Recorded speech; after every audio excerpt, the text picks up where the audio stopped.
everyone, I am Subham Kumar from NIT Patna and I am here with the previous year questions of JEE and NEET of the chapter Units and Dimensions। तो unit and dimension का one shot revision हमने पिछले lecture में किया था। अगर आपने वो वीडियो नहीं देखा है तो जाइए और उस वीडियो को देखिए। अगर वीडियो अच्छी लगे तो लाइक कीजिएगा और चैनल को भी सब्सक्राइब कीजिएगा। तो चलिए स्टार्ट करते हैं हम लोग यूनिट एंड डायमेंशन का प्रीवियस ईयर क्वेश्चन। हमारा पहला क्वेश्चन है the force is given in terms of time T and displacement X. Force को टाइम टी और डिस्प्लेसमेंट एक्स के टर्म्स में गिवन है। उसका इक्वेशन है F is equal to A cos B X plus of C sine D T. ठीक है, then the dimensional formula of A D by B.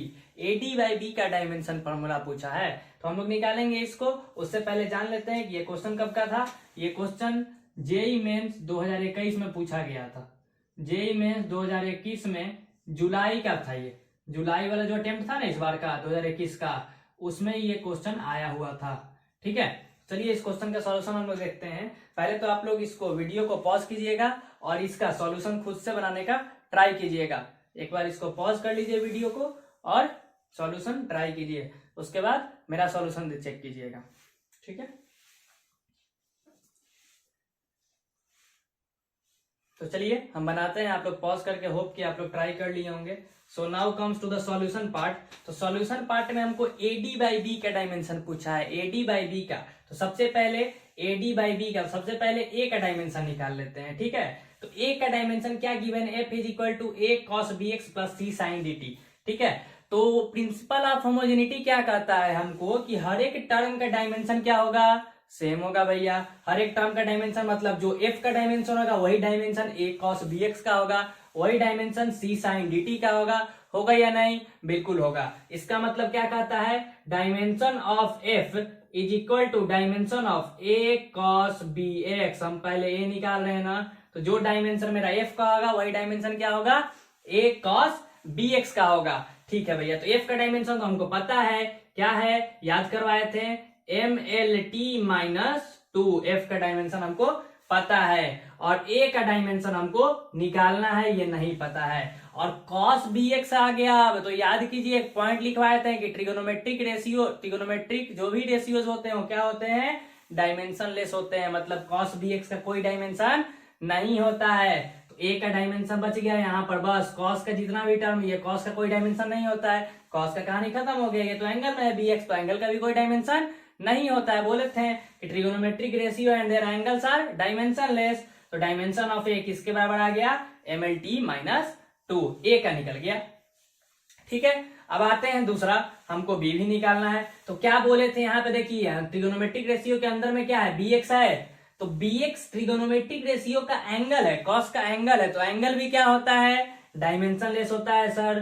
तो B X is equal to dimensionless, मतलब M zero L zero T zero कुछ भी नहीं है।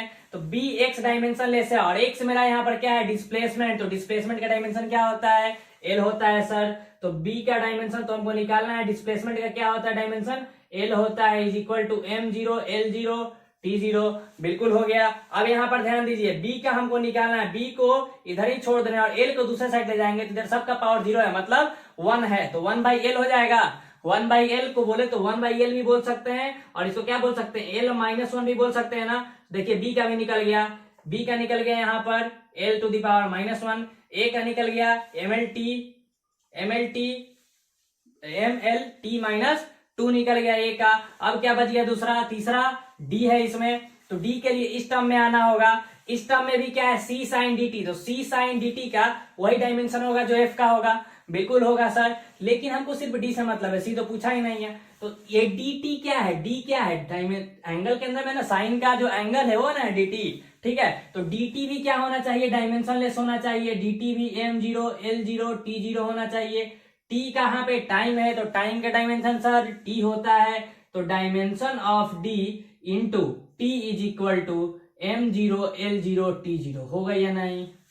बिल्कुल होगा सर।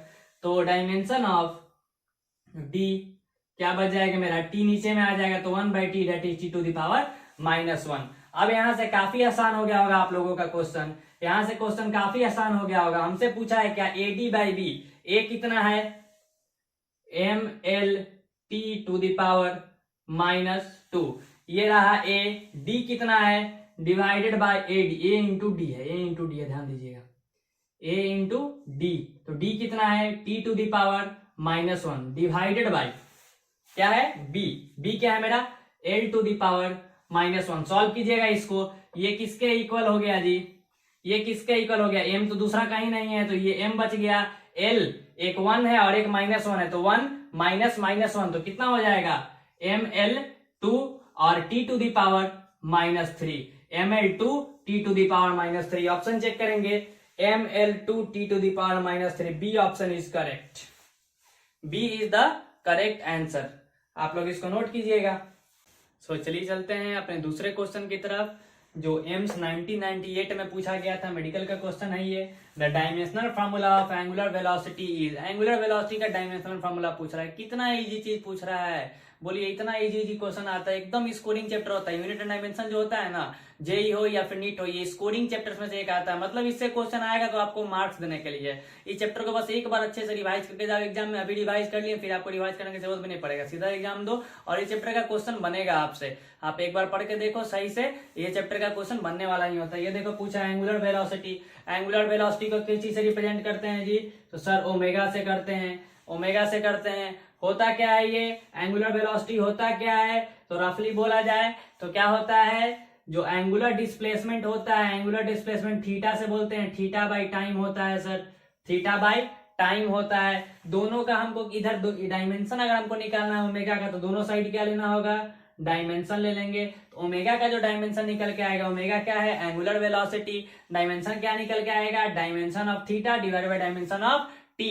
तो डायमेंशन ऑफ थीटा, थीटा याद कीजिए, थीटा का यूनिट रेडियन होता है, याद कीजिए। ये एक एंगल है, थीटा क्या है, एंगल है। एंगुलर डिस्प्लेसमेंट क्या होता है, angle made by the arc, ठीक है। तो एंगुलर है, एंगल डिस्प्लेसमेंट है ये, तो डिस्प्लेसमेंट एंगुलर वाला है, तो ये एक तरह का एंगल है। तो एंगल तो क्या होता है, डायमेंशन लेस होता है। याद कीजिए, प्लेन एंगल और सप्लीमेंट्री एंगल, दो एंगल था ना जो डायमेंशन लेस होता था, लिखवाए थे पॉइंट भी। तो इसका डायमेंशन क्या हो जाएगा, और डिवाइडेड बाय इसका टाइम का डायमेंशन हो जाएगा, दोनों साइड डायमेंशन लेंगे। तो हमको पता है कि ओमेगा का डायमेंशन इक्वल हो जाएगा थीटा का डायमेंशन और टाइम के डायमेंशन। तो थीटा का डायमेंशन अभी भी बताएं क्या होगा, डायमेंशन लेस होगा, m0 l0 t0 divided by time का डायमेंशन t होगा। तो ये t ऊपर जाके क्या हो जाएगा, ओमेगा का डायमेंशन क्या निकल के आ जाएगा, omega is equal to m0 l0 t to the power -1। कितना इजीली निकल के आ गया, m0 l0 t to the power -1। A is the correct option. आप लोग इसको नोट कीजिए। तो चलिए चलते हैं अपने तीसरे क्वेश्चन की तरफ, जो है हमारा the dimension of universal gravitational constant. Universal gravitational constant का डायमेंशन पूछ रहा है, मतलब जो कैपिटल जी होता है, जो ग्रेविटेशनल फोर्स का फॉर्मूला। तो इसके लिए हमको फॉर्मूला भी चाहिए। तो फॉर्मूला होता है, रिलेशन होता है, gravitational force is equal to G m1 m2 by R square. यहाँ पर जी क्या है, यूनिवर्सल ग्रेविटेशनल कांस्टेंट। और ये क्वेश्चन आपसे एम्स 2000 में पूछा गया था। आप इस वीडियो को पॉज कीजिए और इसका आंसर खुद से बनाने का कोशिश कीजिए, ठीक है। तो चलिए F is equal to G m1 m2 by R square है। तो सबसे पहले क्या करेंगे, G का फॉर्मूला निकाल लेंगे। G क्या हो जाएगा मेरे लिए, F इंटू आर स्क्वायर, एक साइड आ गया F आर स्क्वायर। इसके G के साथ क्या बचा था, m1 m2, तो अब G के साथ बचा था तो एक साइड कर देंगे। तो m1 m2 नीचे में डिवाइड में आ जाएगा। हमको क्या चाहिए, इसका डायमेंशन चाहिए। तो डायमेंशन ऑफ G, दोनों साइड क्या करेंगे, डायमेंशन ले लेंगे। तो फोर्स का डायमेंशन इधर लेना पड़ेगा और इधर किसका डायमेंशन, आर स्क्वायर का dimension divided by m1 m2 का भी डायमेंशन लेना होगा। देन G का डायमेंशन हमको निकालना है। तो G का डायमेंशन निकालना है तो फोर्स का क्या होता है, mlt -2 होता है ना, और आर स्क्वायर लेंथ का ही स्क्वायर है ना बेसिकली, तो l स्क्वायर हो गया divided by m1 into m2। दो मास है तो डायमेंशन में ये भी m ये भी m, तो मास का स्क्वायर हो गया। तो मास का स्क्वायर हो गया। अब यहाँ पर क्या बचा, देखिए G is equal to dimension of G, sorry dimension of G निकालना है। तो डायमेंशन ऑफ G किसके इक्वल हो जा रहा है, ध्यान दीजिएगा, m1 -2 क्या हो जाएगा, m to the power -1 l cube t to the power -2, m l cube m -1 l cube t to the power -2। देखिए B option is the correct, tick भी किया हुआ था पहले से, ठीक है, नोट कीजिए इसको। तो चलिए मूव करते हैं अपने चौथे क्वेश्चन की तरफ। चौथा क्वेश्चन हमारा, amount of solar energy received on the earth surface per unit area per unit time amount of solar energy received on the earth surface per unit area per unit time is defined as solar constant. इसको define किया जाता है, solar constant को इस तरह से define कर किया जाता है, solar energy per unit time per unit area. ठीक है, सोलर कांस्टेंट को इस तरह से डिफाइन किया जाता है। अब आपसे पूछा है कि इस सोलर कांस्टेंट का बताइए डायमेंशन क्या होगा। यहां से तो आपको दो चीज का आइडिया हो जाएगा, सोलर कांस्टेंट होता क्या है, थर्मोडायनेमिक्स का क्वेश्चन है, ये भी याद हो जाएगा आपको। Solar energy per unit time per unit area is known as solar constant. ठीक है, ये बात हमको पता चल गया। अब हमको इससे मतलब नहीं, इसका हमको डायमेंशन चाहिए भैया। ठीक है, तो डायमेंशन निकालना है। इससे पहले इस क्वेश्चन को आप लोग खुद से ट्राई कीजिएगा, और ये बता दे आप लोग को कि ये क्वेश्चन पूछा गया था जेई 2020 में, काफी हाल फिलहाल का क्वेश्चन है, जेई 2020 का सवाल है। ठीक है, अब आप लोग वीडियो को पॉज कीजिएगा और इसको बनाने की कोशिश कीजिएगा। चलिए, होप कि आप लोग ट्राई किए होंगे। अब आते हैं आंसर मैच करते हैं हम लोग अपना। तो क्या बोला जा रहा है, amount of solar energy received on the earth surface per unit time per unit area, क्या बोलता है, सोलर कांस्टेंट बोला जाता है। इसी सोलर कांस्टेंट का डायमेंशन मान लेते हैं कि सोलर कांस्टेंट को एस से लिखा जा रहा है। तो solar energy per unit time per unit area, कोई भी एनर्जी, एनर्जी ही ना है, इसको लिख देते हैं energy by time per unit time into area. इसी को क्या बोलते हैं, सोलर कांस्टेंट। एक कांस्टेंट होता है जिसको बोलते हैं सोलर कांस्टेंट। तो डायमेंशन निकालना है हमको एस का, तो दोनों साइड डायमेंशन लेना होगा। Dimension of energy divided by dimension of time divided by dimension of area. होगा या नहीं, बिल्कुल होगा सर। तो डायमेंशन ऑफ एस क्या निकल के आ जाएगा यहाँ पर, एनर्जी का डायमेंशन जो वर्क का होगा, वर्क का कैसे निकालेंगे, फोर्स इंटू डिस्प्लेसमेंट। नहीं तो हम बताए थे कि वर्क और एनर्जी का याद ही रखिएगा, ml square T to the power -2। पहले ये बात सुन लीजिए, किन किन चीजों का डायमेंशन एकदम हमेशा याद रखना है। तो ध्यान दीजिए, सबसे पहले velocity LT-1, acceleration LT-2, force MLT-2, work ML square T-2, same energy का कोई भी एनर्जी हो वही होगा ML स्क्वायर T-2। तो इतने चीजों का आप लोग हमेशा याद रखिएगा, ठीक है, बार बार भूलिएगा नहीं। ML स्क्वायर T-2 एनर्जी का हो गया, डिवाइडेड बाय टाइम का T, एरिया का length into length L square हो जाएगा इंटू L स्क्वायर। तो क्या निकल के आ गया, डायमेंशन ऑफ सोलर कांस्टेंट। यहां से अब हम लोग निकालेंगे, क्या बच गया, m बच गया ना, m बच गया, L स्क्वायर कैंसिल हो गया, क्या हो गया, L टू दी पावर 0 और T-1 डिवाइडेड बाय -1 कितना हो गया, T-2 डिवाइडेड बाय -1 कितना हो गया, ML0 T to the power -3। है क्या कोई ऑप्शन, बिल्कुल सर, बी वाला ऑप्शन है मेरा, ML0 T to the power -3। Hope कि आप लोग का सही होगा, यही आया होगा। अगर सही होगा तो जेई 2020 में आप लोग 4 नंबर पा गए। ठीक है, नोट कीजिए इसको।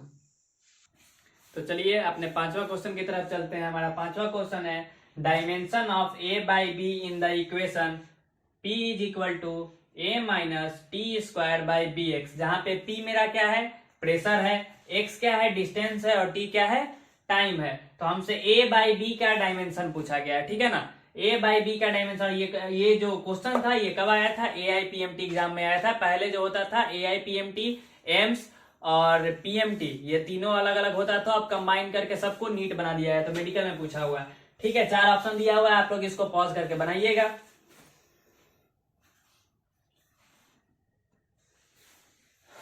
चलिए अब इसको सॉल्व किया जाए, आप लोग आंसर मैच कीजिएगा। होप कि आप लोग पॉज करके बनाए होंगे, नहीं बनाए होंगे तो फिर दिक्कत है। क्वेश्चन प्रैक्टिस है, ये प्रैक्टिस सेशन है, तो आप लोग को भी बनाना पड़ेगा साथ साथ, है ना। नहीं बनाइएगा तो फिर दिक्कत हो जाएगा। अब यहाँ पे बोला गया है a बाई बी का डायमेंशन। सबसे पहले हम क्या करेंगे, a का डायमेंशन निकाल लेंगे। कैसे, तो हर एक टर्म का प्रिंसिपल ऑफ होमोजेनिटी बोलता है कि हर एक टर्म का डायमेंशन क्या होना चाहिए, सेम होना चाहिए। जो डायमेंशन p का है वही डायमेंशन क्या होना चाहिए, ये पूरे का होना चाहिए। और ध्यान दीजिएगा, टर्म्स ये भी तो है, एक टर्म ए है, एक टर्म टी स्क्वायर है, प्लस माइनस सेपरेशन वाला टर्म्स बोलते हैं। तो यहाँ पे देखिए माइनस से सेपरेटेड है, तो जो डायमेंशन प्रिंसिपल ऑफ होमोजेनिटी के अनुसार जो डायमेंशन ए का होगा वही डायमेंशन टी स्क्वायर का नहीं होगा। बिल्कुल होगा सर, आप पढ़ाए थे। तो ध्यान दीजिएगा, तो ए का डायमेंशन जो होगा वही होगा टी स्क्वायर का। टी का डायमेंशन क्या हो जाएगा, टी स्क्वायर का टी स्क्वायर। ए का डायमेंशन तो इजीली निकल के आ गया। अब आते हैं नेक्स्ट मेरा क्या है, प्रेशर का डायमेंशन ये पूरे के डायमेंशन के बराबर होगा। प्रिंसिपल ऑफ होमोजेनिटी से हर एक टर्म का डायमेंशन क्या होता है, सेम होता है सर। तो P का जो डायमेंशन होगा, dimension of P is equal to dimension of A minus T square by B X होगा। तो इसके लिए पहले P का डायमेंशन निकालना होगा। P मेरा प्रेशर है, pressure is equal to force by area होता है। तो प्रेशर का जो डायमेंशन है वो क्या आ जाएगा, फोर्स का डायमेंशन बाई एरिया का डायमेंशन। तो फोर्स का डायमेंशन क्या है, MLT-2 याद करवाए हैं अभी अभी, ठीक है। कुछ का डायमेंशन याद रखिएगा, फिर से बोल रहे हैं, जैसे वेलोसिटी का LT-1, एक्सेलरेशन का LT-2, ठीक है, फोर्स का MLT-2, वर्क का ML²T-2, एनर्जी का भी वही होता है ML²T-2। इतना आपको हमेशा याद रखना है। सो नेक्स्ट मूव क्या हो जाएगा, प्रेशर का MLT-2 डिवाइडेड बाई L का स्क्वायर, ठीक है, हो जाएगा नीचे, क्योंकि एरिया है तो एरिया का ध्यान दीजिएगा। तो प्रेशर का डायमेंशन क्या निकल के आ गया, यहां से प्रेशर का डायमेंशन निकल के आ गया ML-1T-2, ठीक है, ये निकल के आ गया प्रेशर का डायमेंशन। जो प्रेशर का डायमेंशन होगा, अभी ये पूरे का डायमेंशन होगा या नहीं होगा, बिल्कुल होगा सर। तो पूरे का डायमेंशन में जो ए का डायमेंशन होगा वही टी का स्क्वायर, वही टी स्क्वायर का होगा। तो क्या निकल के आ गया, टी स्क्वायर। टी स्क्वायर का डायमेंशन निकल के आ गया, तो पूरे का भी डायमेंशन क्या होगा, टी स्क्वायर होगा, बिल्कुल होगा सर। डायमेंशन ऑफ पी जो होगा, जो कि मेरा निकल के आ गया है ML-1T⁻⁻2, वो क्या होगा, ऊपर का डायमेंशन क्या है, टी स्क्वायर है, बिल्कुल है sir, T square divided by B X. Dimension of B X के इक्वल होगा। तो डायमेंशन ऑफ बी तो हमको फाइंड करना है, बट एक्स क्या है, मेरा डिस्टेंस है। डिस्टेंस का डायमेंशन एल होता है सर, बिल्कुल होता है, लिख दिए, ठीक है, एल होता है। काम खत्म कीजिए अब इसका यहाँ। अब हमको बी निकालना है, तो बी को इधर भेजिए, बाकी सारा टर्म नीचे आएगा। इधर क्या बच गया, टी स्क्वायर, एल ऊपर चला जाता तो क्या हो गया, L⁻⁻1 डिवाइडेड बाई क्या बच गया, ML-1T⁻⁻2, ठीक है, L⁻⁻1 खत्म। यहां से B का डायमेंशन निकल के आ जाएगा आप लोग का, क्या निकल के आएगा जी, तो M⁻⁻1, ठीक है, T 2 माइनस -2 कितना हो गया, T⁻⁻4, L तो देखिए 0 हो गया। तो T⁻4 M-1T⁻4 L0, ठीक है। ये डायमेंशन निकल के आ गया ए का और बी का, दोनों का निकल के आ गया। तो हमसे ए और बी का तो पूछा नहीं था, ए बाई बी का डायमेंशन पूछा था, तो ए बाई बी का डायमेंशन निकाल लेंगे। कैसे, तो ए का डायमेंशन है मेरे पास टी स्क्वायर, बी का डायमेंशन है M⁻⁻1 T⁻4 L⁻0, यही ना है, L⁻0 है तो L यहाँ पे है ही नहीं। ए बाई बी का डायमेंशन M-1 ऊपर गया, क्या बच गया, M हो गया, L0 है तो L0 ही रह जाएगा। T 2 में से 4 गया तो T⁻⁻2, तो क्या बन गया, L0 है तो MT-2। देखिए ऑप्शन में है, इन दोनों में से कोई भी ऑप्शन, बिल्कुल MT-2 पहला वाला ही है, ये first option A is the correct. आप लोग इसको नोट कीजिएगा, होप कि सही होगा आप लोगों का, इजी क्वेश्चन था। तो चलिए मूव करते हैं अपने छठे क्वेश्चन की तरफ। छठा क्वेश्चन है, बोल रहा है कि V is equal to AT plus B by T plus C है। V is equal to AT plus B by T plus C. आपको डायमेंशन निकालना है ए बी सी का, इसमें आपको ऑप्शन नहीं मिलेगा, बहुत ही इजी क्वेश्चन है, ठीक है। तो V क्या है, वेलोसिटी है, T क्या है, टाइम है। ये सब जेई नीट का क्वेश्चन है, देखो कितना इजी होता है यार, थोड़ा तो मतलब बनाओ, चलो बढ़िया है। चलो तो आप लोग पॉज करके ट्राई कीजिएगा,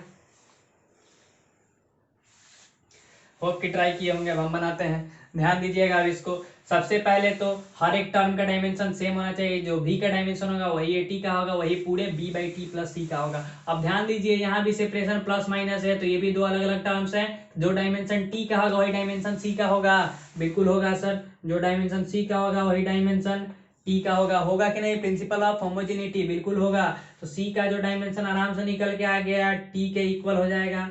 इसका कहानी खत्म कीजिए। अब क्या बच गया मेरे पास, अब क्या बच गया, a और b बच गया।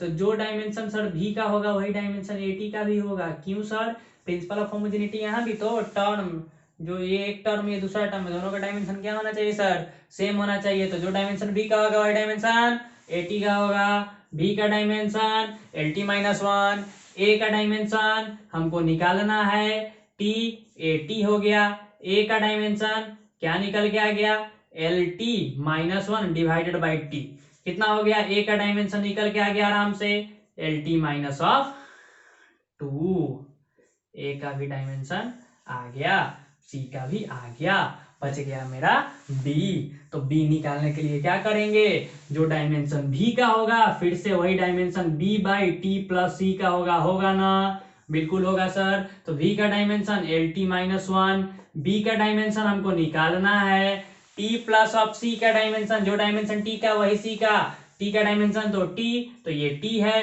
तो बी का डायमेंशन सर निकल के आ गया L T minus one into T, ये टी वन बाई टी हो जाएगा, तो T T cancel out, B का डायमेंशन कितना हो जाएगा एल, तीनों का डायमेंशन आ गया, ए का आया L T minus two, B का आया एल और सी का टी। होप कि आप लोग का आंसर सही होगा क्योंकि काफी आसान क्वेश्चन है, बेसिक बस यहाँ पे ध्यान देना था, वो आप लोग का रहेगा। क्वेश्चन सॉल्व करने में ज्यादा मेहनत नहीं, स्मार्ट वर्क बहुत जरूरी होता है, ठीक है। पहले हम सी से शुरू कर दिए, फट से मेरा निकल के आ गया बी बाई फिर टी प्लस सी, जो बी बाई टी हो गया, आराम से निकालिए आंसर, ध्यान दीजिएगा ऐसे क्वेश्चन पर। ओके गुड, चलिए so now move to the next question. ये भी क्वेश्चन पीएमटी में आया हुआ है, प्री मेडिकल में, ध्यान दीजिएगा। Dimensional formula of heat energy पूछा है आपसे, जल्दी से बता दीजिएगा एकदम फट से।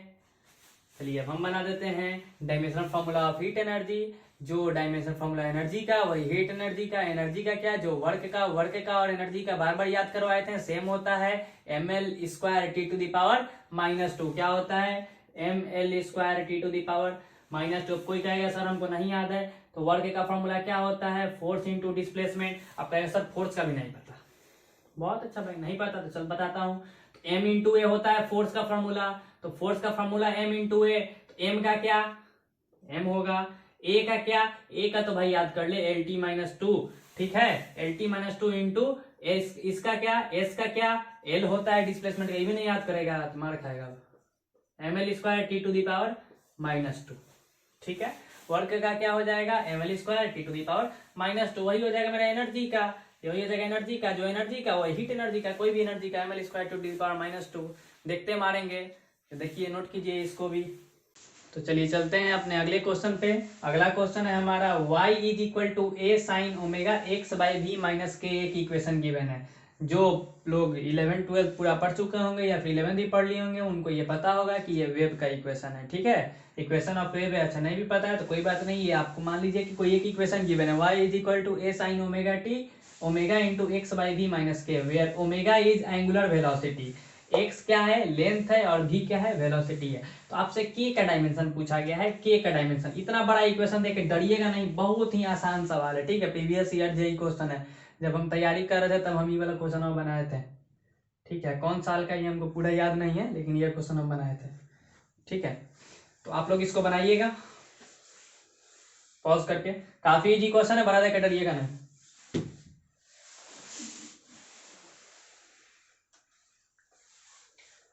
तो चलिए देखिए इसको कैसे एकदम फट से बनाते हैं ट्रिक से। यहाँ पे इतना लंबा हमको ही नहीं जाएंगे, हमको क्या सिर्फ के पूछा है, के साथ में वाला टर्म प्लस माइनस से सेपरेटेड है, एक्स बाई भी है, एक्स बाई भी का डायमेंशन और के का डायमेंशन, दोनों का डायमेंशन क्या होना चाहिए सेम होना चाहिए सर, बिल्कुल सेम होगा। तो के का जो डायमेंशन होगा वही एक्स बाई भी का डायमेंशन होगा, एक्स क्या है लेंथ है तो लेंथ का डायमेंशन एल, वी का dimension L T minus one, L L cancel, तो के का डायमेंशन क्या बच गया टी माइनस वन, ऊपर जाएगा तो केवल टी बच जाएगा। है कोई ऑप्शन क्या है कोई ऑप्शन, के का डायमेंशन क्या होगा सिर्फ और सिर्फ टी। अच्छा ये ऑप्शन दूसरे क्वेश्चन का लिखा गया है, सॉरी लग तो रहा है बिल्कुल ऑप्शन दूसरे क्वेश्चन का लिखा गया है। इसका जो ऑप्शन है वो है L T T T to the power minus one M T, ठीक है जी बिल्कुल, ये बताइएगा आप लोग, ठीक है। तो टी जो ऑप्शन है बी नंबर ये सही है, नोट कीजिए।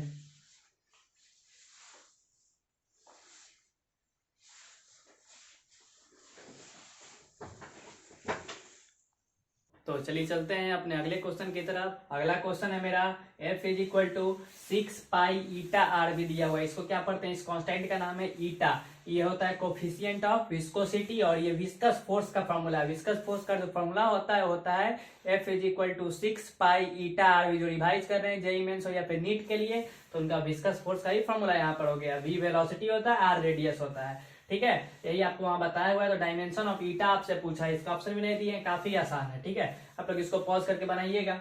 ठीक, चलिए अब हम बताते हैं, मैच कीजिएगा आप लोग। 6 पाई ईटा आर बी, तो फोर्स का डायमेंशन क्या है, ml t to the power -2। 6 constant है, कोई डायमेंशन नहीं। पाई कांस्टेंट है, कोई डायमेंशन नहीं।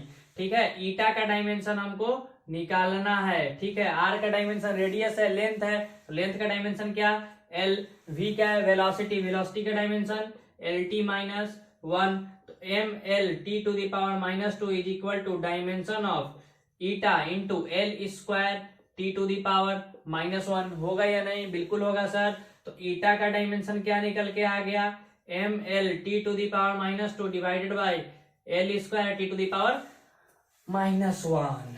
तो ईटा का जो डायमेंशन है वो क्या निकल के आ गया, m रहेगा, l क्या हो जाएगा 1 - 2 कितना हो जाएगा, l to the power -1 t -2 minus of -1 तो t टू दी पावर -1 हो जाएगा। ईटा का जो डायमेंशन है वो क्या निकल के आ गया, ml -1 t to the power -1। Okay, this is the correct. Note कीजिए। So now move to the next question. Electron volt is a unit of, देखो काफी आसान सवाल पूछा गया था, इलेक्ट्रॉन वोल्ट किसका यूनिट है।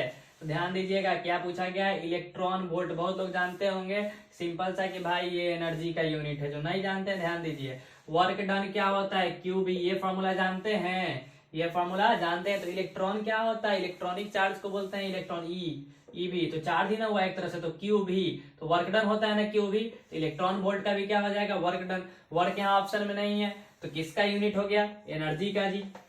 ये क्योंकि एनर्जी और वर्क का यूनिट सेम होता है, एनर्जी का यूनिट हो गया। काफी आसान है, नोट कीजिए इसको। ऐसा ही एक इजी क्वेश्चन पूछा था, ऐसा ही एक इजी क्वेश्चन और पूछा था, उनको याद आ गया, कंफ्यूज करने के लिए बच्चों को। What is the dimension of RMS velocity? What is the dimension of RMS velocity? आपसे RMS वेलोसिटी का डायमेंशन पूछा था। अरे भैया वेलोसिटी RMS हो या फिर एवरेज हो या फिर मोस्ट प्रोबेबल हो, है तो वेलोसिटी ही, तो वेलोसिटी है तो वेलोसिटी का जो डायमेंशन होगा वही BRMS का भी डायमेंशन होगा। डायमेंशन ऑफ BRMS वेलोसिटी से बदल थोड़ा जाएगा, LT -1। इजी है, ठीक है ना। ये क्वेश्चन पूछा था इतना इजी सा कंफ्यूज करने के लिए, नोट कीजिएगा इसको। चलिए मूव करते हैं अपने लास्ट क्वेश्चन की तरफ। हमारा लास्ट क्वेश्चन है, the density of a particle in CGS unit is 0.5 ग्राम पर सेंटीमीटर क्यूब। सीजीएस यूनिट में पार्टिकल का डेंसिटी कितना है, 0.5 ग्राम पर सेंटीमीटर क्यूब है। बोला गया what will be the density of the particle in MKS system. MKS system में पार्टिकल का डेंसिटी क्या होगा, ठीक है, आपको ये बनाना है। आप लोग इसको ट्राई कीजिएगा पॉज करके, काफी इजी क्वेश्चन है। चलिए बनाते हैं। हमसे कोई पूछता नहीं सा क्वेश्चन तो हम थोड़ा सा भी नहीं सोचते, हम सीधा मार देते 500। क्यों और कैसे, तो ध्यान दीजिएगा। वाटर का डेंसिटी क्या होता है, 1 ग्राम पर सेंटीमीटर क्यूब, और बचपन से पढ़ते आ रहे हैं ग्राम पर सेंटीमीटर क्यूब में 1 ग्राम पर सेंटीमीटर क्यूब, और केजी पर मीटर क्यूब में 1000 केजी पर मीटर क्यूब। 1000 हो जाता है। एमकेएस सिस्टम में मास को किस में लेंगे, यहाँ पे ग्राम में है, सीजीएस में, तो एमकेएस में केजी में लेंगे। लेंथ को यहाँ पर किस में लेंगे, मीटर में लेंगे, ठीक है ना। यहाँ पे मीटर में लेंगे, यहाँ पे सेंटीमीटर में, तो कुछ नहीं करेंगे तो वही ना, केजी पर मीटर क्यूब आ गया। ग्राम पर सेंटीमीटर से केजी पर मीटर क्यूब, वही मेरा एमकेएस सिस्टम है। हम तो फट से मार देंगे इसमें कि हाँ भैया 1000 गुना हो जाता है पानी भी, तो कोनो यूनिट तो 1000 गुना हो जाएगा, तो 0.5 गुना 1000 गुना 500 हो जाएगा। ठीक है, अब आप लोग कैसे बनाइएगा, तो याद है ना, डायमेंशन लिख लीजिए डायमेंशन एनालिसिस की मदद से, या फिर डायरेक्ट आप यूनिट कन्वर्ट कर सकते हैं। 0.5 ग्राम पर सेंटीमीटर क्यूब को आपको किस में करना है, केजी में करना है। तो केजी में करना है तो 1 ग्राम में कितना केजी होता है, तो 1/1000 kg होता है, 1/1000 ये हो गया kg में। पर सेंटीमीटर क्यूब है, डिवाइडेड बाई सेंटीमीटर क्यूब है, सेंटीमीटर क्यूब को किस में बदलना है, मीटर क्यूब में। मीटर क्यूब में बदलना है आपको तो 1/100 करना होगा, लेकिन कितना, 100 का क्यूब है, क्या है, क्यूब है। ये कितना हो जाएगा, 0.5 डिवाइडेड बाई 1000 डिवाइड में आ गया यहाँ पर, और ये जो 10 टू 100 है, 100 क्या पावर 3 हो जाएगा, यानी कि 10 टू द पावर 2 पहले से था और 3 हो गया, कितना हो जाएगा 10 to the power 6, 10 to the power 6 हो गया, इधर 6 हो गया ना, 3 गो से 3 गो खत्म, कितना हो गया 0.5 इंटू 1000 हम बोले तो वही आ गया आंसर। फाइनली कितना आ जाएगा 500 kg, ये आ गया मीटर क्यूब में आ गया था मेरा, kg पर मीटर क्यूब। ये हो गया आपका एमके सिस्टम में, ये हो गया आपका आंसर, नोट कीजिए।